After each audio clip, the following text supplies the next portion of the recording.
उसी दिन शव काशी लाया गया। यहीं उसकी दाह क्रिया हुई। वकील साहब के एक भतीजे मालवे में रहते थे। उन्हें तार देकर बुला लिया गया। दाह क्रिया उन्होंने की। रतन को चिता के दृश्य की कल्पना ही से रोमांच होता था। वहां पहुंचकर शायद वे बेहोश हो जाती। जालपा आजकल प्राय सारे दिन उसी के साथ रहती। शोकातुरा रतन को न घर बार की सुधि थी, न खाने पीने की। नित्य ही कोई न कोई ऐसी बात याद आ जाती जिस पर वह घंटों रोती। पति के साथ उसका जो धर्म था, उसके एक अंश का भी उसने पालन किया होता तो उसे बोध होता। अपनी कर्तव्यहीनता, अपनी निष्ठुरता, अपनी श्रृंगार लोलुपता की चर्चा करके वह इतना रोती कि हिचकियां बंध जाती। वकील साहब के सद्गुणों की चर्चा करके ही वह अपनी आत्मा को शांति देती थी। जब तक जीवन के द्वार पर एक रक्षक बैठा हुआ था, उसे कुत्ते या बिल्ली या चोर चकार की चिंता ना थी। लेकिन अब द्वार पर कोई रक्षक ना था, इसलिए वह सजग रहती थी। पति का गुणगान किया करती। जीवन का निर्वाह कैसे होगा, नौकरों चाकरों में किन किन को जवाब देना होगा, घर का कौन कौन सा खर्च कम करना होगा, इन प्रश्नों के विषय में दोनों में कोई बात ना होती। मानो यह चिंता मृत आत्मा के प्रति अभक्ति होगी। भोजन करना, साफ वस्त्र पहनना और मन को कुछ पढ़कर बहलाना भी उसे अनुचित जान पड़ता था। श्राद्ध के दिन उसने अपने सारे वस्त्र और आभूषण महापात्र को दान कर दिए। इन्हें लेकर अब वह क्या करेगी? इनका व्यवहार करके क्या वह अपने जीवन को कलंकित करेगी? इसके विरुद्ध पति की छोटी से छोटी वस्तु को भी स्मृति चिन्ह समझकर वह देखती भालती रहती थी। उसका स्वभाव इतना कोमल हो गया था कि कितनी ही बड़ी हानि हो जाए उसे क्रोध न आता था। टीमल के हाथ से चाय का सेट छूटकर गिर पड़ा, पर रतन के माथे पर बल तक न आया। पहले एक दवात टूट जाने पर इसी टीमल को उसने बुरी तरह डांट बताई थी, निकाले देती थी, पर आज उससे कई गुने नुकसान पर उसने जबान तक न खोली। कठोर भाव उसके हृदय में आते हुए मानो डरते थे कि कहीं आघात न पहुंचे, या शायद पति शोक और पति गुणगान के सिवा और किसी भाव या विचार को मन में लाना वह पाप समझती थी। वकील साहब के भतीजे का नाम था मणिभूषण। बड़ा ही मिलनसार, हंसमुख, कार्यकुशल। इसी एक महीने में उसने अपने सैकड़ों मित्र बना लिए। शहर में जिन जिन वकीलों और रईसों से वकील साहब का परिचय था, उन सब से उसने ऐसा मेलजोल बढ़ाया, ऐसी बेतकल्लुफी पैदा की कि रतन को खबर नहीं और उसने बैंक का लेन देन अपने नाम से शुरू कर दिया। इलाहाबाद बैंक में वकील साहब के 20,000 रुपए जमा थे। उस पर तो उसने कब्जा कर ही लिया। मकानों के किराए भी वसूल करने लगा। गांवों की तहसील भी खुद ही शुरू कर दी, मानो रतन से कोई मतलब नहीं है। एक दिन टीमल ने आकर रतन से कहा, बहू जी, जाने वाला तो चला गया, अब घर जर की भी कुछ खबर लीजिए। मैंने सुना भैया जी ने बैंक का सब रुपया अपने नाम करा लिया। रतन ने उसकी ओर ऐसे कठोर कुपित नेत्रों से देखा कि उसे फिर कुछ कहने की हिम्मत ना पड़ी। उसी दिन शाम को मणिभूषण ने टीमल को निकाल दिया। चोरी का इल्जाम लगाकर निकाला, जिसमें रतन कुछ कह भी ना सके। अब केवल महाराज रह गए। उन्हें मणिभूषण ने भंग पिला पिलाकर ऐसा मिलाया कि वे उन्हीं का दम भरने लगे। मेहरी से कहते, बापूजी का बड़ा रईसाना मिजाज है, कोई सौदा लाओ कभी नहीं पूछते कितने का लाए। बड़ों के घर में बड़े ही होते हैं। बहू जी बाल की खाल निकाला करती थीं, यह बेचारे कुछ नहीं बोलते। मेहरी का मुंह पहले ही सी दिया गया था। उसके अधेड़ यौवन ने नए मालिक की रसिकता को चंचल कर दिया था। वह एक न एक बहाने से बाहर की बैठक में ही मंडलाया करती। रतन को जरा भी खबर ना थी। किस तरह उसके लिए व्यू रचा जा रहा है। एक दिन मणिभूषण ने रतन से कहा, काकी जी, अब तो मुझे यहाँ रहना व्यर्थ मालूम होता है। मैं सोचता हूँ अब आपको लेकर घर चला जाऊं। वहां आपकी बहू आपकी सेवा करेगी, बाल बच्चों में आपका जी बहल जाएगा और खर्च भी कम हो जाएगा। आप कहें तो यह बंगला बेच दिया जाए, अच्छे दाम मिल जाएंगे। रतन इस तरह चौंकी मानो उसकी मूर्छा भंग हो गई हो, मानो किसी ने उसे झंझोड़ कर जगा दिया हो। सक पकाई हुई आंखों से उसकी ओर देखकर बोली, क्या मुझसे कुछ कह रहे हो? मणि, जी हाँ, कह रहा था कि अब हम लोगों का यहाँ रहना व्यर्थ है। आपको लेकर चला जाऊं तो कैसा हो? रतन ने उदासीनता से कहा, हाँ, अच्छा तो होगा। मणि, काका जी ने कोई वसीयतनामा लिखा हो तो लाइए देखो। उनकी इच्छाओं के आगे सिर झुकाना हमारा धर्म है। रतन ने उसी भांति आकाश पर बैठे हुए जैसे संसार की बातों से अब उसे कोई सरोकार ही ना रहा हो जवाब दिया, वसीयत तो नहीं लिखी, और क्या जरूरत थी? मणिभूषण ने फिर पूछा, शायद कहीं लिख कर गए हों? रतन, मुझे तो कुछ मालूम नहीं, कभी जिक्र नहीं किया। मणिभूषण ने मन में प्रसन्न होकर कहा, मेरी इच्छा है उनकी कोई यादगार बनवा दी जाए। रतन ने उत्सुकता से कहा, हाँ हाँ, मैं भी चाहती हूँ। मणि, गांव की आमदनी कोई 3000 साल की है, यह आपको मालूम है। इतना ही उनका वार्षिक दान होता था। मैंने उनके हिसाब की किताब देखी है, 200-250 से किसी महीने में कम नहीं है। मेरी सलाह है वह सब ज्यों का त्यों बना रहे। रतन ने प्रसन्न होकर कहा, हाँ, और क्या? मणि, तो गांव की आमदनी तो धर्मार्थ पर अर्पण कर दी जाए। मकानों का किराया कोई 200 रुपये महीना है, इससे उनके नाम पर एक छोटी सी संस्कृत पाठशाला खोल दी जाए। रतन, बहुत अच्छा होगा। मणि, और यह बंगला बेच दिया जाए, इस रुपए को बैंक में रख दिया जाए। रतन, बहुत अच्छा होगा, मुझे रुपए पैसे की अब क्या जरूरत है? मणि, आपकी सेवा के लिए तो हम सब हाजिर हैं। मोटर भी अलग कर दी जाए। अभी से ये फिक्र की जाएगी तो जाकर कहीं 2-3 महीने में फुर्सत मिलेगी। रतन ने लापरवाही से कहा, अभी जल्दी क्या है, कुछ रुपए बैंक में तो हैं। मणि, बैंक में कुछ रुपए थे, मगर महीने भर से खर्च भी तो हो रहे हैं। 1500 पड़े होंगे। यहाँ तो रुपए जैसे हवा में उड़ जाते हैं। मुझसे तो इस शहर में 1 महीना भी ना रहा जाए। मोटर को तो जल्द ही निकाल देना चाहिए। रतन ने इसके जवाब में भी यही कह दिया, अच्छा तो होगा। वह उस मानसिक दुर्बलता की दशा में थी जब मनुष्य को छोटे छोटे काम भी असूझ मालूम होने लगते हैं। मणिभूषण की कार्यकुशलता ने एक प्रकार से उसे पराभूत कर दिया था। इस समय जो उसके साथ थोड़ी सी भी सहानुभूति दिखा देता, उसी को वह अपना शुभ चिंतक समझने लगती।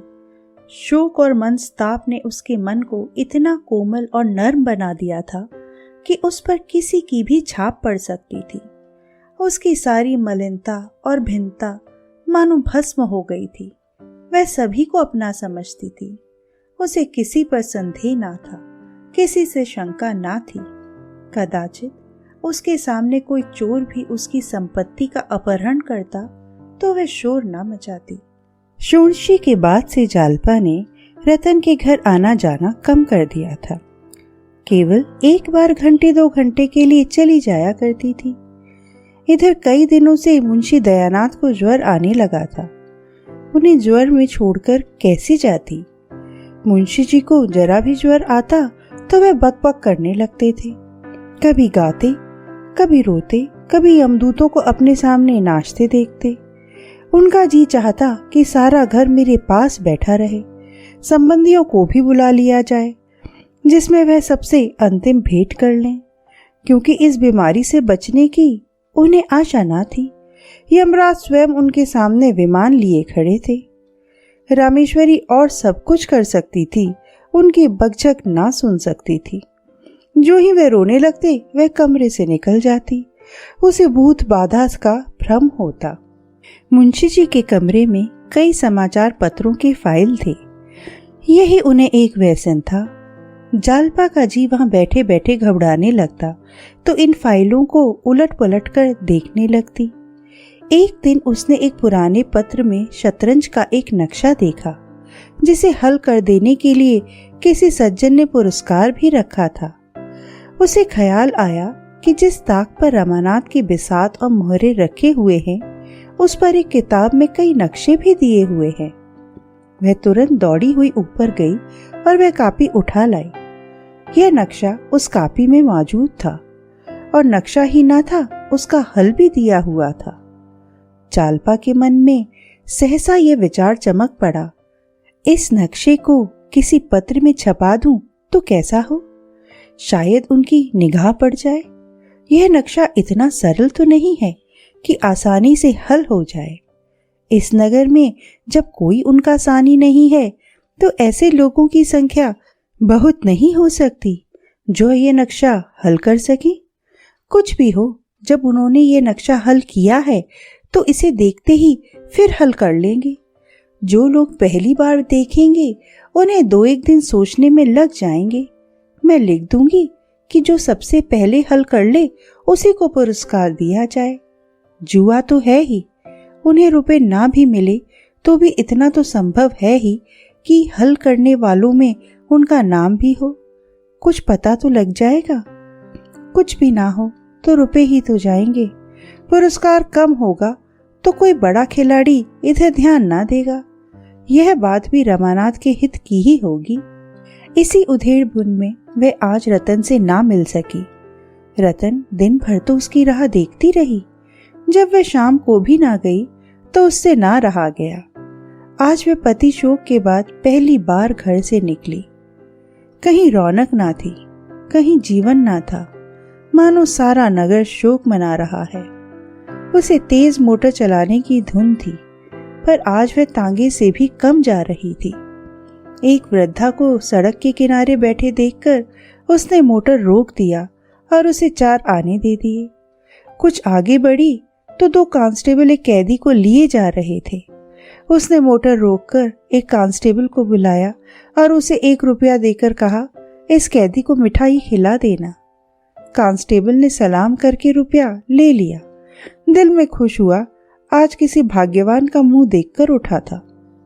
जालपा ने उसे देखते ही कहा, क्षमा करना बहन, आज मैं ना आ सकी। दादाजी को कई दिन से ज्वर आ रहा है। रतन ने तुरंत मुंशी जी के कमरे की ओर कदम उठाया और पूछा, यही है ना? तुमने मुझसे ना कहा? मुंशी का ज्वर इस समय कुछ उतरा हुआ था। रतन को देखते ही बोले, बड़ा दुख हुआ देवी जी, मगर यह तो संसार है। आज एक की बारी है, कल दूसरे की बारी है। यही चल चलाव लगा हुआ है। अब मैं भी चला, नहीं बच सकता। बड़ी प्यास है, जैसे छाती में कोई भट्टी जल रही हो। फूका जाता हूँ, कोई अपना नहीं होता। बाई जी, संसार के नाते सब स्वार्थ के नाते हैं। आदमी अकेला हाथ पसारे एक दिन चला जाता है। हाय हाय, लड़का था, वह भी हाथ से निकल गया, ना जाने कहाँ गया। आज होता तो एक पानी देने वाला तो होता। यह 2 लौंडे हैं, इन्हें कोई फिक्र ही नहीं, मैं मर जाऊं या जी जाऊं। इन्हें 3 दफे खाने को चाहिए, 3 दफे पानी पीने को, बस और किसी काम के नहीं। यहाँ बैठते दोनों का दम घुटता है। क्या करूं, अब की ना बचूंगा। रतन ने तस्कीन दी, यह मलेरिया है, 2-4 दिन में आप अच्छे हो जाएंगे, घबराने की कोई बात नहीं। मुंशी जी ने दीन नेत्रों से देखकर कहा, बैठ जाइए बहू जी, आप कहती हैं आपका आशीर्वाद है तो शायद बच जाऊं, लेकिन मुझे तो आशा नहीं है। मैं भी ताल ठोके यमराज से लड़ने को तैयार बैठा हूं। अब उनके घर मेहमानी खाऊंगा। अब कहाँ जाते हैं बचकर बचा। ऐसा ऐसा रगेदूं कि वह भी याद करें।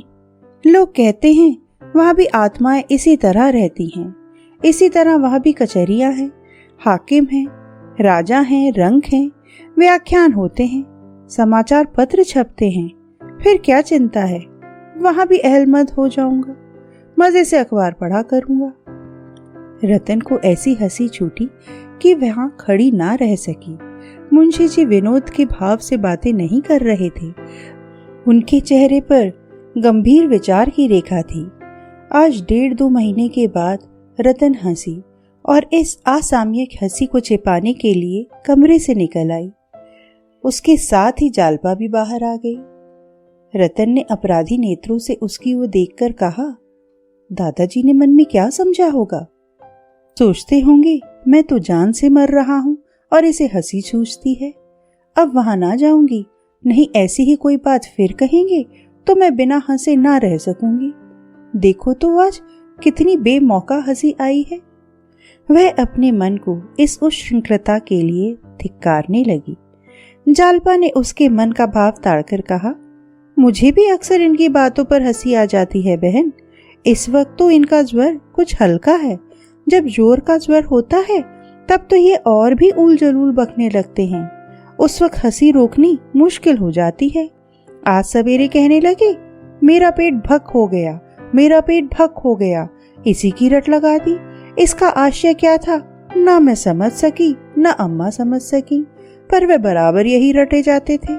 पेट भक हो गया, पेट भक हो गया। आओ कमरे में चलें। रतन, मेरे साथ ना चलोगी? जालपा, आज तो ना चल सकूंगी बहन। कल आओगी? कह नहीं सकती। दादा का जी कुछ हल्का रहा तो आऊंगी। नहीं भाई, जरूर आना, तुमसे एक सलाह करनी है। क्या सलाह है? मन्नी कहते हैं यहाँ अब रहकर क्या करना है, घर चलो। बंगले को बेच देने को कहते हैं। जालपा ने एकाएक ठिठक कर उसका हाथ पकड़ लिया और बोली, यह तो तुमने बुरी खबर सुनाई बहन। मुझे इस दशा में तुम छोड़कर चली जाओगी? मैं ना जाने दूंगी। मन्नी से कह दो बंगला बेच दें, मगर जब तक उनका कुछ पता ना चल जाएगा मैं तुम्हें ना छोड़ूंगी। तुम कल 1 हफ्ते बाहर रही, मुझे एक एक पल पहाड़ हो गया। मैं ना जानती थी कि मुझे तुमसे इतना प्रेम हो गया है। अब तो शायद मैं मर ही जाऊं। नहीं बहन, तुम्हारे पैरों पड़ती हूं, अभी जाने का नाम ना लेना। रतन की भी आंखें भर आईं। बोली, मुझसे भी वहां ना रहा जाएगा। सच कहती हूँ, मैं तो कह दूंगी मुझे नहीं जाना है। जालपा उसका हाथ पकड़े हुए ऊपर अपने कमरे में ले गई और उसके गले में हाथ डालकर बोली, कसम खाओ कि मुझे छोड़कर ना जाओगी। रतन ने उसे अंकुवार में लेकर कहा, लो कसम खाती हूँ, ना जाऊंगी। चाहे इधर की दुनिया उधर हो जाए, मेरे लिए वहां क्या रखा है? बंगला भी क्यों बेचूं? 200-250 का मकान का किराया है, हम दोनों के गुजर के लिए काफी है। मैं आज ही मन्नी से कह दूंगी, मैं ना जाऊंगी।